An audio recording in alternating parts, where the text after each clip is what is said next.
오늘 설교 제목을 나는 죽고 내 안에 예수가 살아야 합니다. 이렇게 정해봤습니다. 따라합시다. 나는 죽고 내 안에 예수가 살아나야 합니다. 옛날 리비아 사막에 경건한 수도사가 있었습니다. 사단의 입장에서는 이 수도사가 늘 기도를 하고 있기 때문에 그 사막 가운데서 기도하는데도 그 기도의 영향력은 너무 커서 자신의 일을 방해하는 것을 느꼈어요. 그래서 사단의 졸개와 사단들이 모여서 어떻게 하든지 이 수도사를 무너뜨려서 기도를 못하게 하자, 그가 경건의 능력을 잃게 하자, 그러면서 수단과 방법을 다 가리지 않고 여자를 보내보기도 하고 돈을 보내보기도 하고 또 명예를 높은 자리를 준다고 하면서 싹 흔들어 봤어요. 그런데 이 수도사가 그 시험을 다 이겨내는 거예요. 너무 기도를 열심히 해서 기도로 이겨내는 거예요. 그런데 제일 이 사단의 졸개 중에서 무시당한 이 사단의 졸개가, 이 마귀가 사단에게 자기 한번 기회를 달라는 거예요. 그래서 그러면 기회를 줄게, 그러고 한번 지켜봤어요. 그런데 이 마귀가 가서 수도사 귀에다가 뭐라고 속삭이니까 기도하던 중에 갑자기 막 화를 내면서 불같이 그렇게 막 들뜨더라는 거예요. 이 수도사에게 사단이 물었어요. 그 마귀에게 뭐라고 말할 건데 저 기도도 안 하고 저렇게 날뛰냐 그랬더니, 방금 당신의 친구가 알렉산더의 주교가 됐습니다, 이렇게 이야기했다는 거예요. 그러니까 이 수도사가 울그락불그락 하면서 분노와 질투에 휩싸여가지고 걔가 어떤 애인 줄 아냐고, 걔가 그냥 그렇게 수도사 그 주교가 될 수가 있냐고 막 그래서 화를 내더라는 거예요. 평생 유혹을 다 이겨내고 사단의 시험을 이겨냈던 이 수도사가 자기 친구가 좀 높아졌다는 이야기에 인간의 질투심에 이기지 못하고 화를 내고 분노를 내면서 와르르 무너져 버리더라는 거예요. 이게 인간의 약함입니다. 이 수도사만 그럴 것이 아니고 모든 인간은 이런 약함을 가지고 있어요.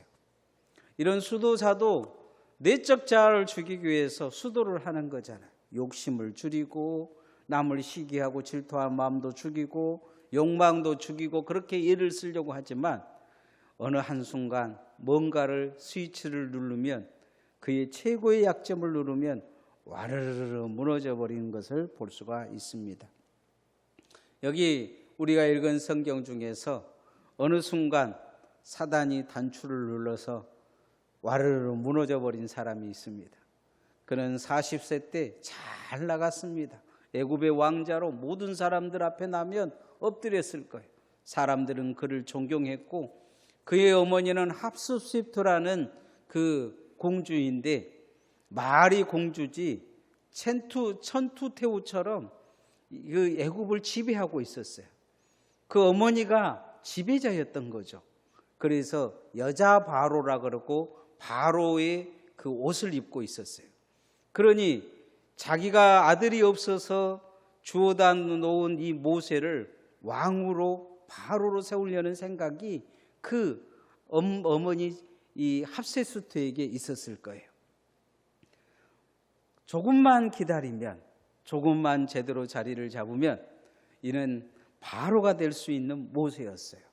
그런데 이 사단은 알고 있었어요. 그 단추를 무엇을 누르면 무너질 줄. 최고의 이 모세의 약점은 이스라엘 민족이라는 거예요. 그리고 자꾸 와서 부추기는 거예요. 네 민족이 고통당하는데 너는 그냥 보고 있을 것이냐? 네가 사람이냐? 자꾸 부추기는 거죠. 네가 바로가 되면 이 민족을 구원해 줄 수 있다. 그래서 자꾸 자기 민족에 있는 곳에 서성거려요. 누가 괴롭히려고 하면 모르게 도와줘요. 그리고 누군가가 자기 애굽의 그 관리가 자기 민족을 때리려고 하니까 거기 말리려다가 사람을 죽이게 돼요. 그리고 모래 위에 파묻고 도망가는데, 그것을 보았던, 자신을 구해줬던 그 사람들이 그를 고발해가지고 그냥 이제 자신의 출생이 들통이 나요. 사람이 죽었을 뿐만 아니고 가장 위험한 것은 바로의 왕자가 사람 하나 죽인 것이 뭔 대단한 일이겠어요. 그가 이스라엘 민족이라는 것이 들통난 거예요. 그래서 그는 자신을 죽이려는 정적들을 피해 광야로 도망을 갑니다. 40년간 죽은 듯이 살고 있었어요. 아마 자기가 살아있다는 이야기만 들면 암살자들이 찾아올 것을 알고 있었기 때문이에요. 그런데 어느 날 80살에 이 시내산의 이 불꽃 같은 곳에 하나님이 그곳에 불꽃으로 나타나셔요. 그리고 말씀하셔요. 이스라엘 민족을 가서 구원하라. 이 모세 입장에서는 아이고 그냥 이대로 죽으면 좋겠다 생각하고 있는데 갑자기 하나님이 찾아나셔서 그 자기를 죽이려고 달라들고 있는 그 찾으려고 하는 그 사람들에게 자신의 정체를 드러내고 다시 가라고 이야기를 한 거예요. 성질도 고집도 다 죽고 이제 죽을 날만 가까이 있는 이 모세. 그런데 모세가 하나님께 저항하기 시작해요. 못 가겠다는 거죠. 이 핑계 저 핑계 대며 못하겠다고 이야기를 해요. 죽이면 죽이십시오. 나는 못하겠습니다. 이야기를 하는 거예요. 다 죽었던 것 같은 모세가 하나님이 사명이란 단추를 누르자 꿈틀거리기 시작해요. 그리고는 저항을 합니다. 그러자 하나님은 모세에게 죽음의 사자를 보내십니다. 하나님이 뜻대로 살지 않으면 사는 이유가 없다는 거예요. 그가 80세까지 살아간 이유가 있습니다. 그건 하나님의 사명이 그에게 남겨져 있었기 때문이에요. 모세가 이 과정 속에서 첫 번째 한 가지 죽는 게 있어요. 하나님은 옛사람을 죽이라고 말씀하고 있어요. 그리고 모세를 알았던 모든 옛사람이 다 죽었다는 거예요.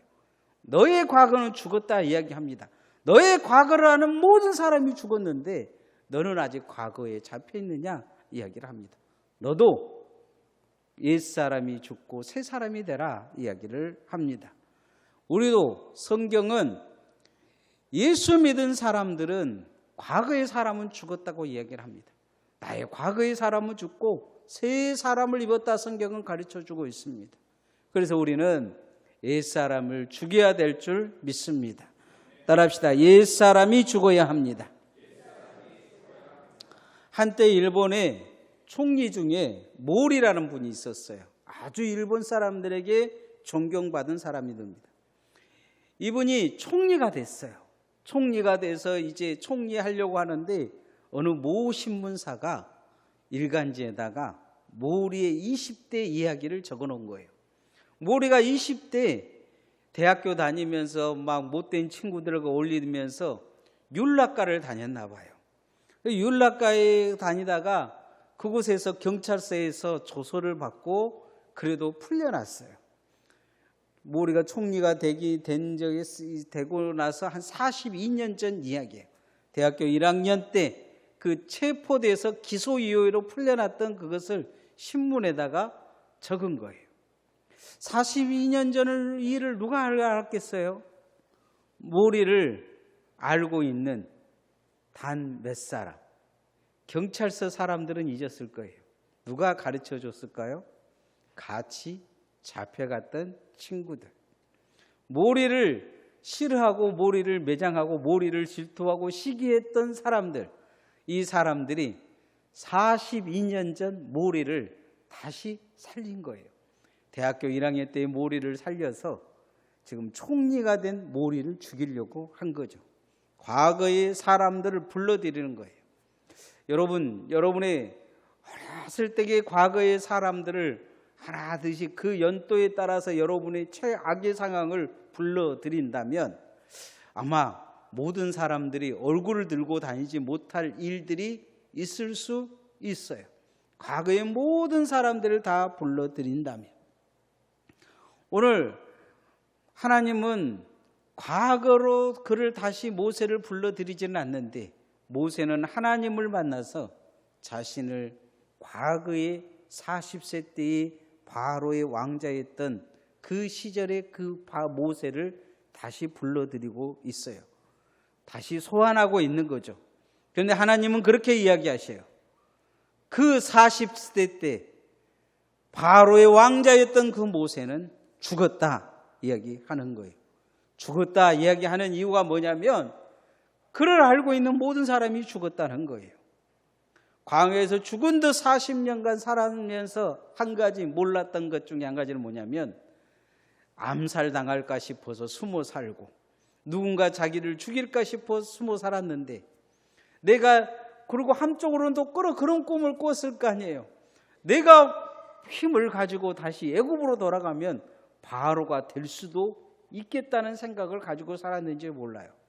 그런데 하나님은 이야기를 하셔요. 그 모세는 죽었다. 그리고 이제 하나님이 찾는 모세는 그 과거에 바로의 왕자였던 모세가 아니고 하나님의 종 모세라는 거예요. 오늘 그 모세를 내가 불렀다는 거예요.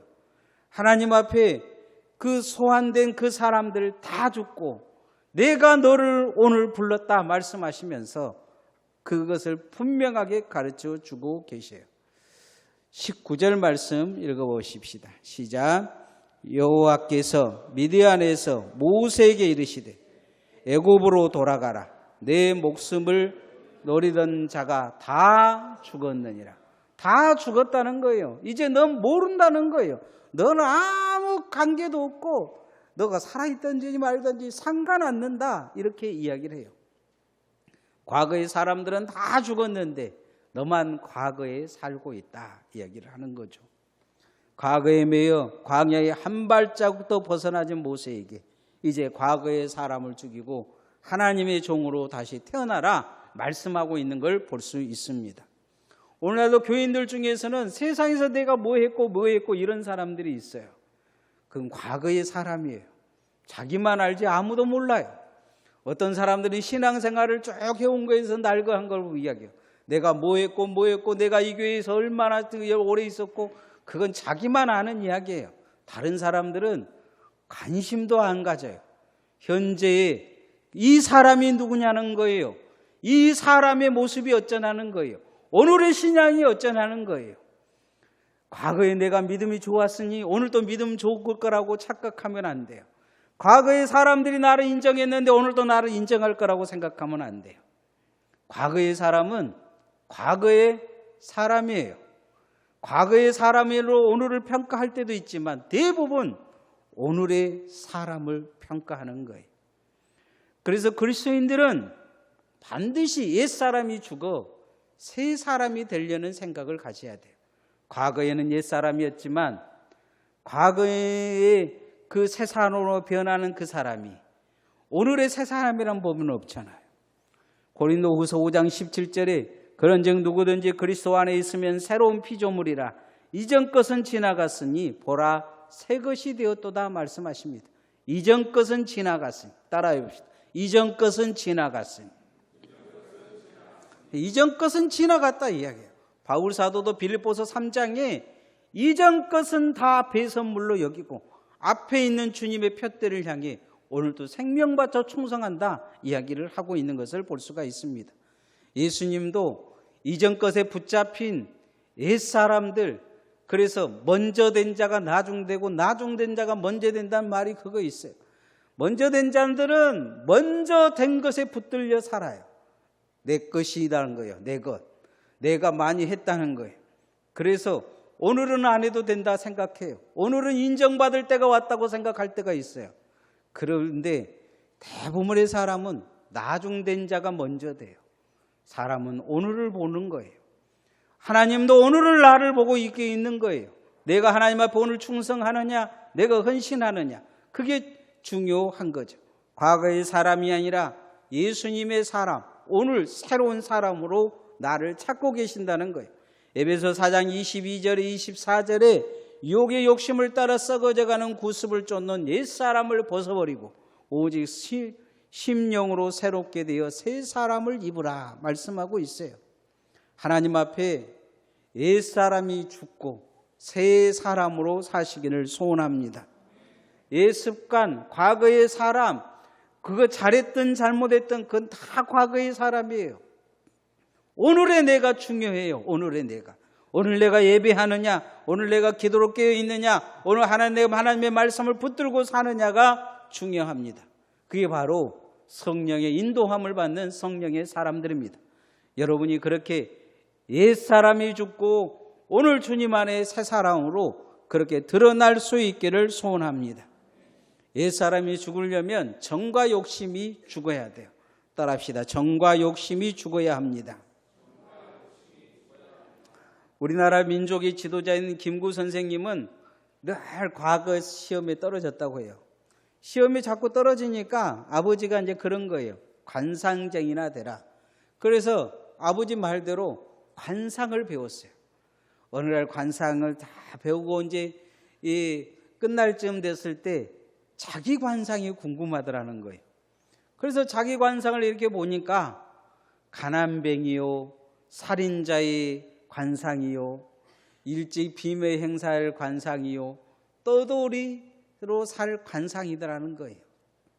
야, 관상이 진짜 나는 관상쟁이가 돼도 망할 인생이구나 이렇게 생각하고 탄식하며 책을 덮으려고 하는데 그 관상을 읽었던 사람이 끝에 자기 글로 써놓은 글이 있더란 거예요. 관상은 불여 신상이요, 신상은 불여 심상이라는 문구예요. 마음을 바로 가지면 관상도 바꿀 수 있다는 그런 의미의 이 한자예요. 이 말에 힘을 얻은 거예요. 그래서 그날 관상 그 책을 찢어버리고 자기가 새롭게 살기로 마음을 먹었어요. 마음을 새롭게 하자 그렇게 이야기한 거죠. 그는 주일학교에 같이 다녔던 교사 최순례 여사와 결혼하고 교회를 열심히 다녔어요. 그 부인을 통해 민족을 사랑하는 법을 배웠어요. 그런데 정말 그 관상 본 것처럼 김구는 가난했어요. 그리고 자기가 정말로 민족에 대한 열정이 일어나는데 어느 날 순사가 잘못한 거 보고 일본 사람을 때려 죽여서 살인자가 돼요. 그리고 도망 다니는 인생이 되죠. 그리고 젊은 날에 그렇게 암살되어 온다는 이렇게 남에게 암살 당하죠. 그런데 한 가지 김구의 인생이 달라진 게 있어요. 그건 뭐냐면 민족의 지도자로 살았다는 거예요. 관상은 맞았던 것 같은데 민족의 지도자로 산 거예요. 민족의 지도자.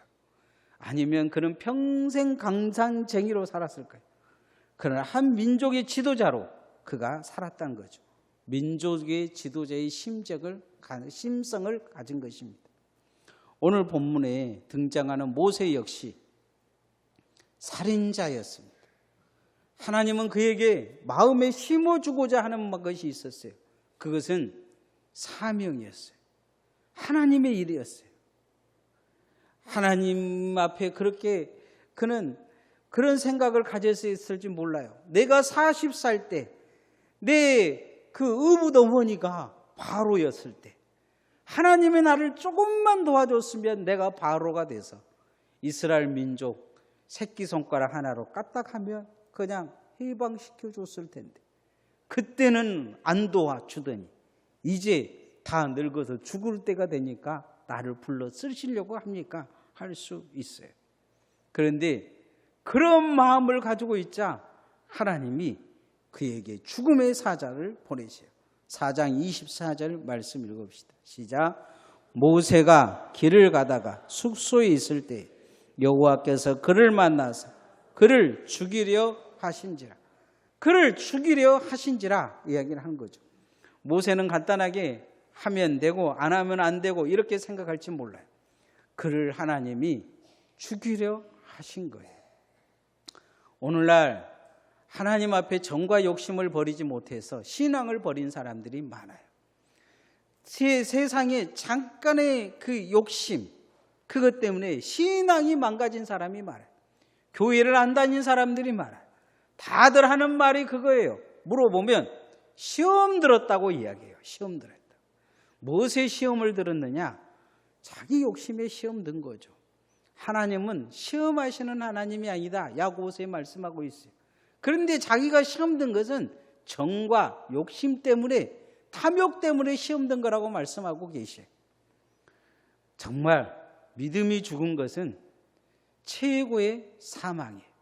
세 가지 사망이 있는데 첫 번째는 죽음이에요. 두 번째 사망이 있어요. 그건 뭐냐면 믿음을 사라지게 한 거예요. 믿음이 죽은 것처럼 두려운 것이 없어요. 세 번째 사망은 지옥 가는 거예요. 우리가 신앙생활하면서 정말 조심해야 될 것은 이 정과 이 욕심이 나를 지배하고 있지 않는가 뒤돌아봐야 돼요. 믿음을 지배하고 있지 않는가. 예수님께서 정과 욕심에 매였다면 그는 사단의 시험에서 예수님은 이기지 못했을 것입니다. 정과 욕심에 매였다면 십자가 지시지 못했을 것입니다. 십자가 지실 수 있었던 것은 정과 욕심을 끊고 자기 자신을 위해 산 것이 아니고 하나님의 미랄에 대해서 많은 영혼들을 살리기 위해서 십자가 지신 것입니다. 사도 바울은 갈라디아서 5장 24절에 그리스도 예수의 사람들은 육체와 함께 그 정과 탐심을 십자가에 못 박았느니라 말씀하고 있는 것을 볼 수가 있습니다. 모세가 지금 못 가겠다고 버티잖아요. 버틴 이유는 이제 가진 것은 무엇입니까? 가진 것은 자기 가족밖에 없어요. 내 가족 데리고 가면 다 죽을 것 같아요. 그리고 광야를 벗어나면 자기가 40년간 길렀던 그 양 몇 마리 잃어버릴 것 같아요. 나하고 전혀 상관없는 이 이스라엘 민족을 출애굽시키는 것과는 나하고는 상관이 없어요. 그러나 이 일을 하다가는 내 자식도 죽고 마누라도 죽고 내가 가지고 있는 모든 걸 버리고 가야 될 상황이에요. 안 가자니 하나님이 무섭고 그래 투덜투덜하고 가고 있는데 하나님은 죽음의 사자를 그 앞에 딱 보내놓고 기다리고 계셔요.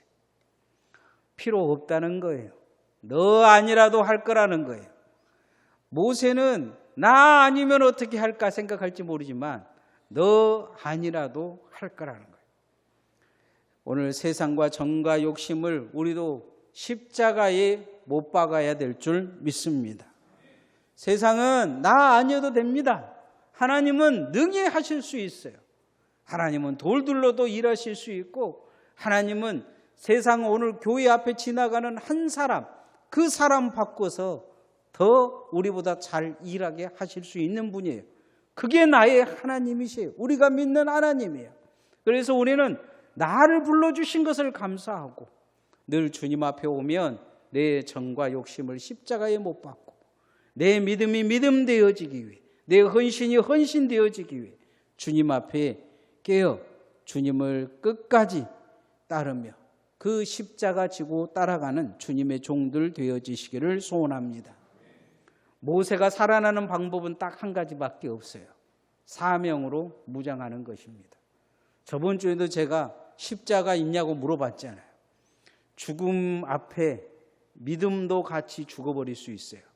그 생각은 안 하셨죠?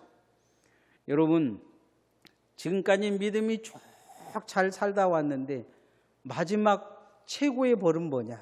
믿음대로 살지 않으면 믿음을 가져가 버리신 거예요. 믿어지지 않을 수 있단 말이죠. 오늘은 믿어지는데 내일은 안 믿어질 수 있어요.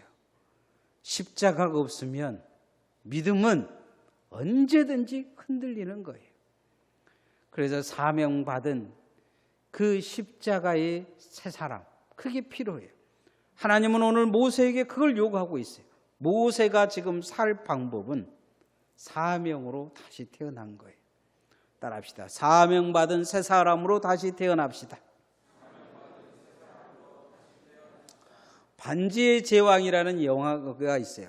한때 소설이 해가지고 뭐 아주 긴 영화지 아주 유명했죠. 뭐 어르신들은 안 보셨었겠지만 뭐 아주 긴 영화라 지겨울 수 있어요. 근데 이 영화에 반지가 하나 나와요. 절대 반지라고 해요. 그 반지를 끼면 세상에 하나님처럼 힘을 발휘할 수 있어요. 근데 사단의 그 마귀의 그 수장이 그 반지를 차지하려고 해요. 그런데 그 주인공이 이 반지를 없애버리려고 노력을 해요.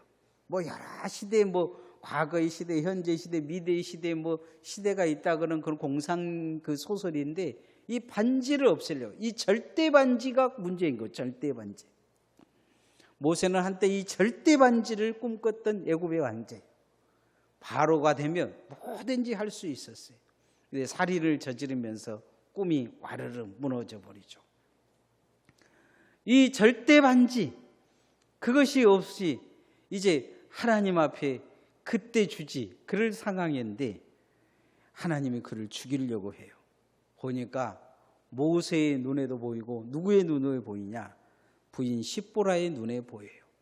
그러자 십보라가 그 상황에서 이제 당신과 우리 자녀들은 당신과 상관없다면서 포피를 베옵니다. 출애굽기 4장 25절 말씀 읽어봅시다. 시작.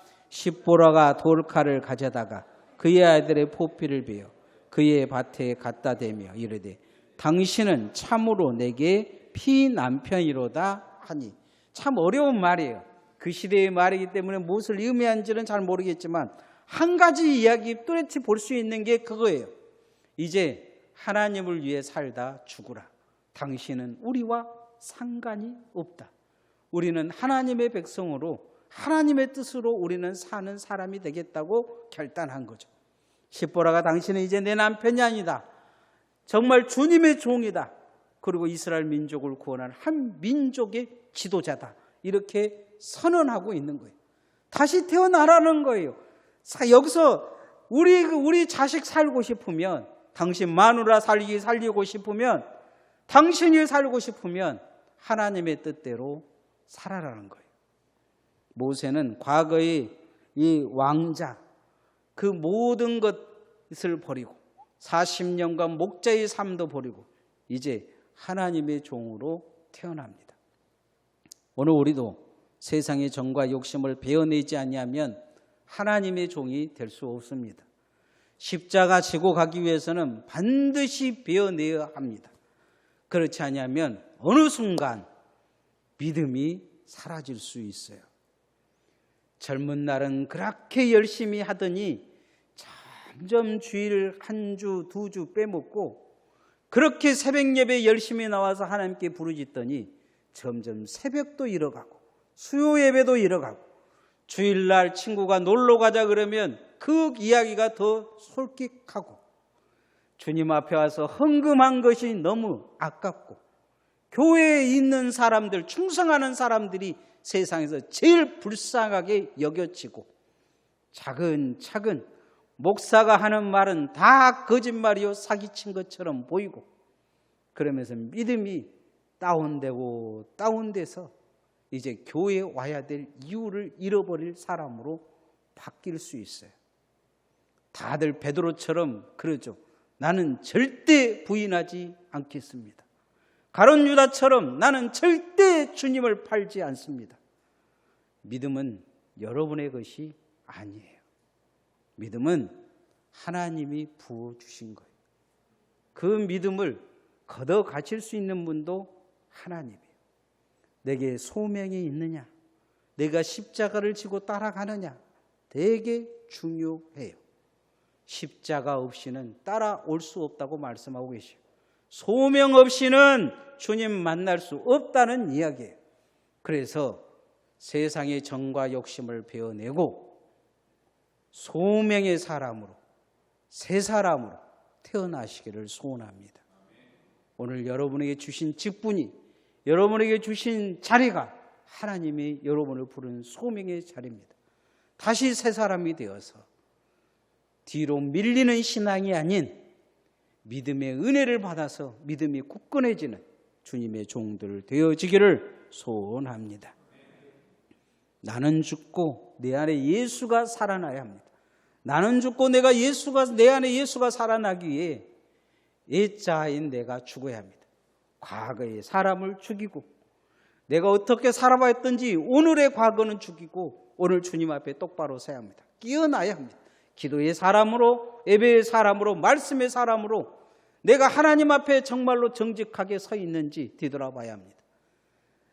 그 무엇의 정과 욕심에 잡혀서 믿음이 흔들리는 상황으로 나를 끌고 가면 안 됩니다. 정과 욕심이 죽고 주님이 원하는 성령의 사명받은 새 사람, 십자가를 지고 주님을 뒤따라가는 주님의 종들 되어지기를 소원합니다. 찬양하십시다.